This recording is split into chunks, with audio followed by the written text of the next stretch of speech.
दोस्तों, बॉलीवुड के सुपरस्टार गोविंदा, जिनकी कॉमिक टाइमिंग और डांस ने लाखों दिलों पर राज किया है, अचानक एक दिन वृंदावन के गौरी गोपाल आश्रम पहुंचे। ये कोई साधारण मुलाकात नहीं थी, बल्कि उनके जीवन के एक ऐसे दौर की शुरुआत थी जब वे गहरी उलझन और टूटन से गुजर रहे थे। जिंदगी में चल रही परेशानियों ने उन्हें आध्यात्म की शरण लेने को मजबूर कर दिया। उनकी हंसी खुशी और फिल्मी चमक दमक के पीछे छुपा दर्द उस दिन सबके सामने आ गया। आश्रम की शांत और भक्ति से भरी वातावरण में उनका चेहरा चिंता और बेचैनी से भरा था, जिससे साफ जाहिर हो रहा था कि उनकी जिंदगी में कोई बड़ा संकट चल रहा है। गोविंदा के परिवार में तनाव चरम पर था। उनकी पत्नी सुनीता आहूजा के साथ रिश्ते इतने बिगड़ चुके थे कि तलाक की खबरें लगातार मीडिया और सोशल मीडिया पर फैल रही थीं। घर में प्रेम और अपनापन की जगह लड़ाई और दूरियां ने ले ली थीं और गोविंदा खुद को अंदर से टूटता हुआ महसूस कर रहे थे। ये टूटन उनके लिए गहरे दर्द में बदल चुकी थी। इसी स्थिति में उन्होंने वृंदावन के गौरी गोपाल आश्रम में अनिरुद्ध आचार्य महाराज से मिलने और मार्गदर्शन लेने का फैसला किया। आश्रम पहुंचते ही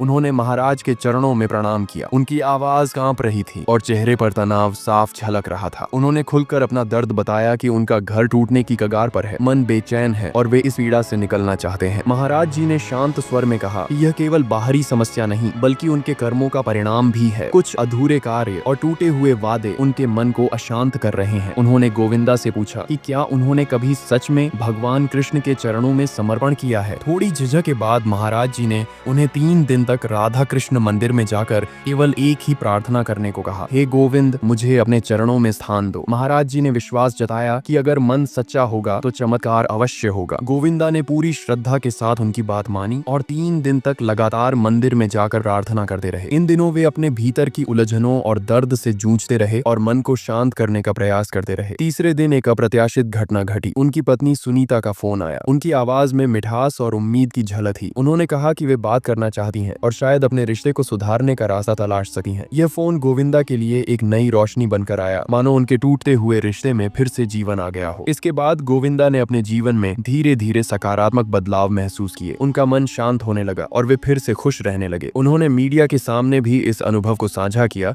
और बताया कि आध्यात्मिक मार्गदर्शन ने उनकी जिंदगी को कैसे बदल दिया। उनकी यह कहानी सोशल मीडिया पर चर्चा का विषय बन गई और कई लोग इससे प्रेरणा लेने लगे। गोविंदा की यह कहानी सिर्फ एक स्टार की नहीं, बल्कि उन सभी की है जो जीवन की भागदौड़ में अपने रिश्तों, विश्वास और अंदर की शांति से दूर हो जाते हैं। यह हमें सिखाती है कि चाहे संकट कितना भी बड़ा हो, सही मार्गदर्शन और आस्था के सहारे हम अपनी जिंदगी को एक नई दिशा दे सके हैं। सफलता और शोहरत से ज्यादा जरूरी है अपने मन की शांति और रिश्तों की मिठास। गौरी गोपाल आश्रम का यह अनुभव साबित करता है कि कई बार समस्याओं का समाधान बाहर नहीं, बल्कि अपने भीतर ढूंढना पड़ता है। गोविंदा ने अपने इस आध्यात्मिक सफर से जाना कि सच्चा चमत्कार वही है जो दिल को सुकून दे। आज उनकी कहानी उन लाखों लोगों के लिए प्रेरणा है जो टूटे हुए रिश्तों और मन की बेचैनी से जूझ रहे हैं। वृंदावन का यह छोटा सा आश्रम एक बड़े सितारे की जिंदगी बदल गया और यह दिखा दिया कि श्रद्धा और आशा के साथ हर मुश्किल का हल संभव है। तो दोस्तों, गोविंदा की ये सच्ची कहानी हमें सिखाती है कि जिंदगी में चाहे कितना भी नाम, पैसा और शोहरत क्यों न हो, असली सुकून सिर्फ रिश्तों और आस्था में है। अगर आपको ये वीडियो दिल को छू गई हो तो इसे लाइक जरूर करें, अपने दोस्तों और परिवार के साथ शेयर करें और ऐसे ही दिल छू लेने वाली कहानियों के लिए हमारे चैनल को सब्सक्राइब करना बिल्कुल न भूलें। नीचे कमेंट में लिखकर बताइए कि आपको गोविंदा की ये आध्यात्मिक यात्रा कैसी लगी। जय श्री कृष्ण, राधे राधे।